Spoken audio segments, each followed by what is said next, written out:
Welcome back, everybody. We are getting ready to go into Hush versus Zanster. As EVP, Zanster was able to defeat Clem 2-0. And the winner of this match will face Goblin for the second qualification spot in the loser's bracket. And that's the way it is. It's going to be pretty fun. We got two Protoss players lined up and ready to try and qualify alongside our wonderful Zerg player Zanster. So, potentially two ZVPs, potentially a ZVP followed by a PvP. But Goblin is going to be waiting around in that qualifying match to see who we will be facing off against. Zombie Grub, thoughts on Hush? Since we saw a little bit of Zanster today already. That's true, we did. Well, Zanster got actually kind of wrecked. I mean, he's usually a very good player, so it sounds weird to say that, but he just got absolutely wrecked by a cheesy... Two-base all-ins? Yeah, all-in Protoss. Hush can do that, now that I would necessarily remember him as only being able to do that, but I'm just kind of surprised that Hush has gotten this far. He has done European tournaments before, so he's not so much affected by the frustration that is the server, or the time, because it's currently 4 or 5 a.m. in Korea. But I still wouldn't put him above some of these guys, at least 2-0 in the way that he has. Like, Gerald's actually been doing pretty well, so I thought he'd have a decent chance. He beat Hellraiser as well, 2-1. Like, they're players that you actually expect, well, hey, they have a decent shot at making a pretty deep run. He did actually lose a game to Hellraiser, so that's kind of what I expected, and then got 2-0'd by, sort of. So, all right, I guess this wasn't really this most stacked bracket. We already have so many people that are invited. There's a Take TV thing going on. That's why there is a second qualifier later in the week. But still, I guess this is all coming down to basically me saying I think Zanster's going to take this one, except that we just saw Zanster lose to all-ins, and Hush can do those. Yeah. Hush definitely has a bit of a reputation of throwing out some cheese and some walkie cheese, which is exactly what, you mentioned before. Zanster lost to earlier in the form of Goblin.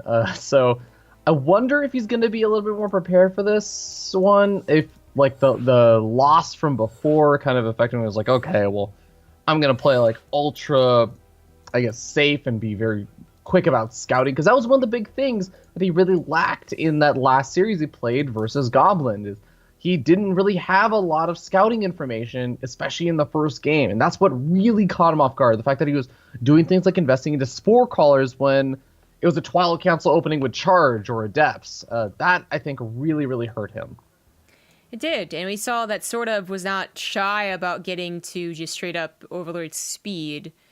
Perhaps that is something that Zanster will do now to make sure he doesn't just lose something silly again, twice in a row especially. Yeah. I'm not sure he really knows a lot about Hush, though. Image Get Edge. Yeah. Hush is kind of the interesting player because he has been around, and you mentioned this, like, we see him in a lot of, like, online tournaments and stuff. But, yeah, I guess if Zanster is one of those kind of players that doesn't actually play in a lot of online tournaments outside of, like, the really big ones like TING, then there's a chance that he won't actually know that much about Hush. Because it's not exactly like Hush is the kind of player who would ladder a lot on Europe, and maybe Zanster occasionally encounters him on Korea, but Korea is even more barcoded than Europe, so I don't know. It's more barcoded. Yeah. Lots of barcodes there. Yeah. That is it's like true. a grocery store. There's barcodes everywhere. There's barcodes everywhere in a grocery store, Zombie Grub. That's a good joke, I get it. Good one, Fear Dragon. You do the worst I've ever heard. What? Oh my god. The first one is terrible, the second one is mediocre, and the third one is okay. Just like my jokes. Let's hop into it and introduce the players. Alright, in the bottom right as the red Zerg, he is Zanster. And up in the top left, we have the blue Protoss player. Put your hands together for Hush. Or maybe you shouldn't put your hands together for Hush. Maybe you should actually just put your hand to your mouth, like a finger to your mouth, saying shh. Wouldn't that be like the cool... If Hush was like a really, really popular and super awesome player, like Innovation or something, wouldn't it actually just be like the coolest thing if instead of cheering at big events, people just went the shh? No. I think that would actually be so cool. That'd be like one of those it's- cult things. No, it sounds cool, right? Because if you show the crowd and they're all doing it, it's like the, Hunger Games, Mockingjay signal or something, and you're like, whoa, man, they're all coordinated and stuff. How cool is that? But then on production, you just hear a totally silent crowd when they're really excited that Hush is winning, and you're like, that's some fan favorites there. We got through Neeb. Yeah, we got barely. through Stefano USA. Like we could get through that, I think. Oh no, I thought you were gonna bring up the fact that everyone thinks that Neve is boo when you say it like loud and slow. Oh no, that's what I mean. That's what I mean. Okay, yeah, but Stefano USA was still a good cheer, even if it was incorrect. This is supposed to be mining. This is really awkward. But yeah, the boo thing was just like, that's why I said we almost got through it. You had one of the people said that, like, we had a couple of people didn't like Neeb, and that was a little bit awkward. It's like, no, they weren't booing him. They're just saying Neeb. Ugh. Guys, I'm really disappointed in the StarCraft community. I don't know why you would boo a player. Dude, I mean, he's a really cool kid. I know. They literally do that. I loved when that happened, because I was just like, oh, you're so precious, and I love your thought process, and I love that you feel this way.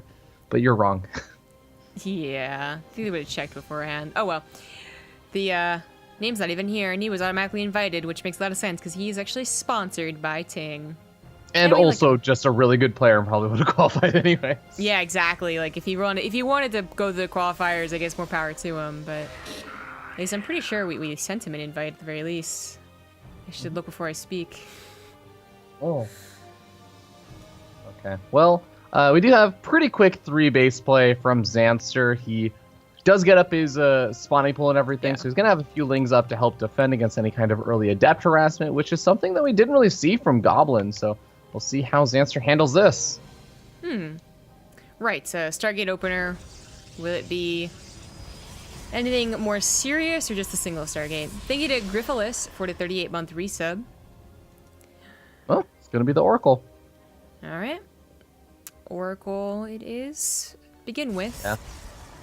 And the Adept also just being very, very passive, just trying to get some basic scouting information, but every time it sees the queens over there, it just kind of backs up and says, nah, I really don't want to commit into that. He wants to keep that Adept alive. And yeah, that can just be a generally good thing to do, but as a Protoss player, when I see Protoss players being a little bit more conservative with their Adepts, granted this does differ from player to player, but sometimes I start to think, like, are you saving that because you want to go for a big attack? Are you trying to be very conservative with your units because you want every little bit of firepower for your big incoming push? Well, this Overlord Oh, won't weird. see anything because there's nothing to see. I guess. Not anymore, there's not. He had gone for, wasn't it just a Robo and a Twilight Council? It was a Robo and a Twilight Council, and he just builds it over to the Stargate now. And the Overlord turns back around! Oh my god, Zanster is like... Granted, the Overlord does die to the Phoenix, but holy cow, Zanster had Hush's number there. Ooh, oh, whoa. I didn't realize Hush got such a good stasis trap. I looked in the kills and oracles and saw 0. That was just pushed back, but this is a lot of drones. They're not mining. And the Overlord gets back in. He scouts out the Twilight Council and the Robo. Zanster 100% adapting to any sort of mistakes he may have made in that first series versus Goblin. This is ideal scouting. I'm confused to what Hush wants to do. I feel like we truly need a Protoss mastermind to explain why X, Y, and Z has just happened. Because here's the thing. A Robo and a Twilight Council isn't usually nefarious. It's usually exactly what you want anyways, generally after a third base. Along with like a Forge, right? But the timing, being before a third base, being without 2 extra gases, especially that third gas that was just canceled, like, Hush is going to be going for something more aggressive. And even though he tried to hide it by canceling it and by killing the Overlord, what Zanster scouted, I'm not sure is even like... Because he also scouted the cancel on the gas. He didn't even see the third gas. I think it really is just a lot of mind game. Because if you think of it from Zanster's perspective, like, yeah, what has he seen? Well, he didn't see the Robo in Twilight until later. So then he saw the Robo in Twilight, but there was a Phoenix made. So you're wondering, like, oh, are you going to make more Phoenix? Is this just one Phoenix to clean up Overlord, shut down map vision? Like, there's so many questions, I think, for Zanster. Yeah, exactly. That's why I brought it up. Is like, it's funny because if he had not seen the Robo and the Toilet Council or the Gas Cancel on the simulator, he would have maybe even been more in the dark. You know, been like, well, this just looks normal, so I don't have to defend against this. But because he saw so many attempts to deny scouting, he's probably like, okay, this isn't just a macro game. He's missing too many things, and I got to prepare a lot of banelings, which he's been doing. Oh. Yeah, and these banelings are going to get some pretty decent-ish connections, but a lot of adepts are still left over. This may still be able to just overpower Zanster, who's now got 8 banelings left over. Sure, 16 lings as well, and he may be able to get some good connections here once again, but ooh, beautiful split up in the last second. Yeah, really nice splits, and oh no, Zanster just accidentally made all those lings into banelings, so maybe not an accidental one, but a little bit awkward. The adepts got a lot of extra shots off. These adepts are dealing with a spine crawler currently, and so far Zanster is barely keeping his head above water. Yeah, the adepts do shade their way over to the natural, though, and a couple of adepts soak up the majority of the banelings. Once again, good splits, but more banelings have to be morphed in, and this is a lot of time that Zanster's really not mining from 1 or 2 of his bases. That's a point. At the same time, though, it does seem like, I guess Hush has sort of started to run out of steam, though. I was expecting that he'd have one more warp in. Okay, there's the warp in, but I guess, yeah, when you're on 39 workers, it is a fake out third. That was a big investment, and this is running out of time. Yeah, the fact that Zanster hasn't taken actual drone damage is looking pretty good for him. But as you said, he had a lot of lost mining time. It could have affected his gas income. I think he's got it, though. There's enough queens. I think so. 3 more. Yep, these banelings going to be able to clean up the remaining adepts that are around. The Warp Prism is now under attack, and he is going to get sniped down. That should actually seal the deal. And we have another Warp Prism being made by Hush, but does he really feel like he can actually buy enough time with just these 4 adepts now? Yeah, I doubt it. Yeah, he's building the Warp Prism, not even trying to build any more probes, so it's not like he's going to try and play a macro game. I mean, he cut at 40 probes. That's pretty early. Well, it took a little too soon. Now he's going to try, but I still think that it'd be too late. Take the gas geyser. Everything's fine, guys. Everything's okay. This is a normal game. No, yeah. This is not something you can really bounce back from easily. I can't get over what Hush attempted to do and just how hard it basically failed. like canceling a Toilet Council on a Robo was kind of expensive. Trying to hide the 3rd gas not being taken, but ultimately failing in every single regard. Everything was scouted, including the canceled gas and the lack of the probes. The gateways weren't scouted, which still gave him a chance, but Zanster, was a smart enough guy to see everything else and kind of add things up and prepare. In his defense, though, that's just the way that kind of meta games and mind games work, is that when you win with them, you look like a genius. You look like, holy cow, this guy has an absolute read in his opponent. GG does get called. But when you lose, people just think are you throwing games on purpose? What was that? What were you thinking? That was so it looks so stupid. But it is 2 sides of the same coin. You either look like a genius or you look like an idiot. There's a very fine line between the two when you talk about mind games. So to his defense, I guess. It's for me. It's not that it looked stupid. It just is so unlucky.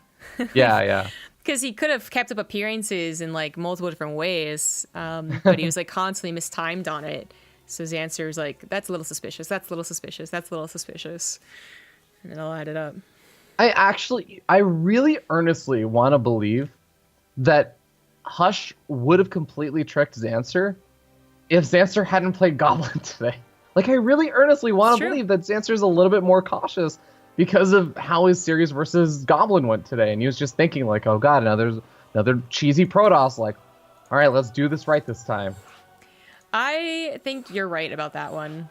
Because it was not just once that he got caught off guard by Goblin, it was twice where he got, tricked again. It was a different type of all-in, but, similar idea. And he was like, no, never going to be tricked again. I'm going to have plenty of banelings ready to go. And if it does end up being just a 3rd base, well, I'll take that loss and still win out in the long game. I think the moment that really sold it for me of how, like, Zanster was being extra cautious was his first scouting overlord moves in from the main base and then turns around to scout where that pylon was that was like being planted down when his overlord was coming in, because he was like, okay, well, I didn't see anything here. Maybe he's thrown it down since my overlord has passed over that area. And that's when the Robo and Twilight get canceled. So like there, I'm like, okay, Zanster's being smart. When he turned around his overlord again to double scout back at the other area that he just scouted, I was like, Zanster knows that this guy is cheesy, and he is playing to that kind of style perfectly. Yeah. Like, he didn't get the scout there, but like it was perfect. He also used that second overlord, which, if you remember, I kind of harped on him for the first series against Goblin for not doing. So I think he was just like extra super cautious. But guys, the second map, the almost maybe final map for Hush, is going to be Mech Depot. So into the intro and get to it soon. See ya in game. There's so many buttons to press, guys. It's so difficult.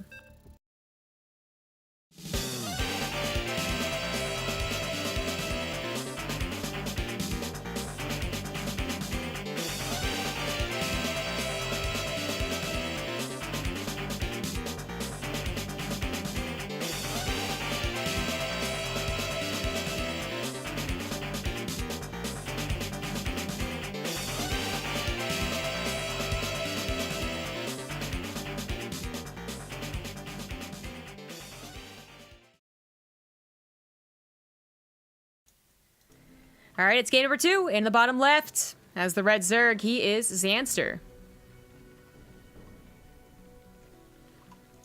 And up in the top right, we have the blue Protoss player. Give it up for Hush.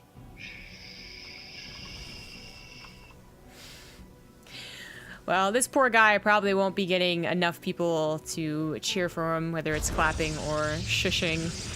I think the best results he's gotten is I think he barely managed to make his way into the round of 32 at GSL and then got knocked out, which, I mean, isn't like it's terrible. A lot of people... Are you saying that he is on the same level as GSL Code S participant? No regret. Yeah, and Scarlet. He is on the same level as that legend? Well, then he has a fan in my heart right now, Zombie Grub. Yeah, exactly. Well, that's what I was going to say. It's not like it's a bad thing. There are a lot of people who still try out those qualifiers. You know, everyone who didn't make it quite far enough. So, like, legitimately good players are going to recognize, as well as really good Grandmaster up-and-comers in Korea. Sometimes I, like, you know, there's always that fear that StarCraft 2 just won't have, you know, many years to go because there's not a lot of new blood. And then we see, like, Raynor and Clem, and it feels a little bit better. But what about Korea? Don't they just like Brood War? I don't know. I see the GSL qualifiers, and it's not like it's flooded with a bunch of people I don't know that are all GM on the ladder, but it's enough to be like, well, clearly there are people looking to just usurp the old guys that have their place in the game. And it's like people also that are usurp? Yeah, I think you said it right. yeah, okay. Now you're making me doubt my own pronunciation, but there are definitely also people like in this qualifiers, like Hush and many others, that even if they don't qualify, they seem to be like occasionally taking games or even series off of like pretty decent players. So it's not just like, all right, some Diamond Leaguers showed up for the GSL qualifiers today so that they can feel good about, or actually, you know, nothing would feel good about a Diamond Leaguer showing up for a GSL qualifier. Holy cow. You'd feel terrible about yourself. You'd be like, am I worth anything in life right now? Oh, God. Never mind. God, he just got into an existential crisis, guys. Yeah, that's like every ladder session for me. I've already told you my strategy. I can't... Oh, actually, this is a lot of links being made for Zanster right now this early. Oh, yeah. Going for the overload drops. Yeah. I like it. Again, I think we talked about this, or at least I talked about this multiple times before, but being aggressive, great way to shut down someone else, being aggressive. Yeah, and then I brought up overlord drops, and that's that game you mentioned it, which is Zanster's plan here. The Loot Shaper done. He should be building both overlords. Oh, no, actually, this one's not moving. Almost got the surround on the Adept. Isn't quite, so the Adept will survive, and... You know, it already scouted the lack of a third base, so even if it had died, it probably is still worthwhile. Yeah. Yeah, he's already found that overlord. It's already very low. Things are not looking great for the start of Zanster's push. And there's a full wall up over at the front. Hush is dealing with this relatively well, but Mothership Core is only just now popping out. Lings are starting to work their way on that pylon. It's going to go down pretty soon. It is going to go down. The pylon's popped on the left side. He can just skirt to the right, and that's the only overcharge a Militia Corps will have for some time, and he has to be careful never to let this Overlord in. There he pulls away the Stalker. He needed it. Well, walls back off once again, but this means that since the Stalker is going to be sitting at the natural, Overlord has an opportunity to drop Lings in the main base once again, but more Lings come streaming on in, taking out the pylon once again. Decent attempts to hold position the probes, but definitely one problem, besides any walls and Mothership cores being late, is that the Robo just simply isn't a helpful production center to have against Lings. There's not much that'll come out of that to help. Alright, Mothership Core, it's still 10 energy away from another Photon Overcharge, but the Lings are already in the main base. There's only one pylon over here as well, so if those Lings actually just decide to kill that pylon, it's going to depower the Robo. Going to depower 2 of the gateways that are coming up, but before that, he's probably going to be losing almost his entire economy. Yeah. Funnily enough, if this was the extent of the damage done, Zanster's not too far above the economy. But it's not going to be the extent. He's going to kill more probes, he could kill the Nexus, he can continue denying production, which is, you know, there he goes. It's a win for Zanster.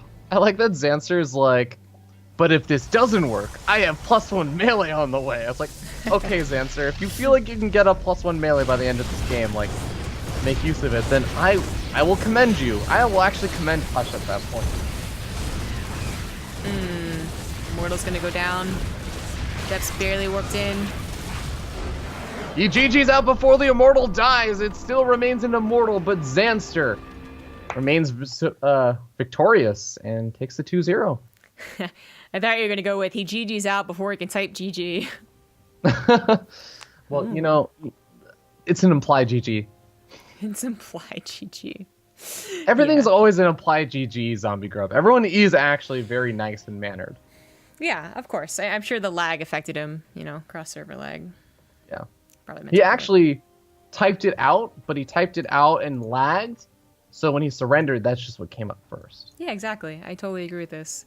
Well, whatever reasons why or not, he is out of the tournament now, and Zanster moves on to face against Goblin. So it is that rematch that we kind of talked about during one of the breaks. But yeah, Goblin 2-0'd Zanster in the winner's quarters, shall we call it, by cheesing, all-inning him twice, trying to differentiate two words, but it was frustrating.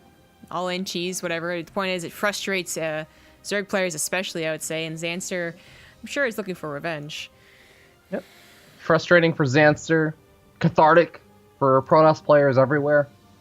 As we'll see how Goblin decides to play this out. Do you do the same thing, or does he mix it up what he tried to do versus sort of and almost made work? Going for that kind of air toss late game, or heck, does he even just go for something completely different and cheesing a totally different way? Only time will tell. Yeah, he did try and start off sort of series with that all in, and then once it was scouted, didn't change gear. So I have a feeling that's what he's gonna do again. You know, attempts to catch Zanster off guard again, but if it's scouted, then go into the macro game, which he ended up winning. By the way, that was game number 1. But it is going to be the losers bracket finals. Whoever wins this is the second person to qualify in this qualifier. There's another one later this week, as well as all the groups. So, guys, please continue following TING. They're cool people. We've seen some of their commercials that are really funny and odd. And if you actually are looking for another type of phone carrier, then check out TING for sure. Well, we'll see you guys as soon as we have a lobby set up.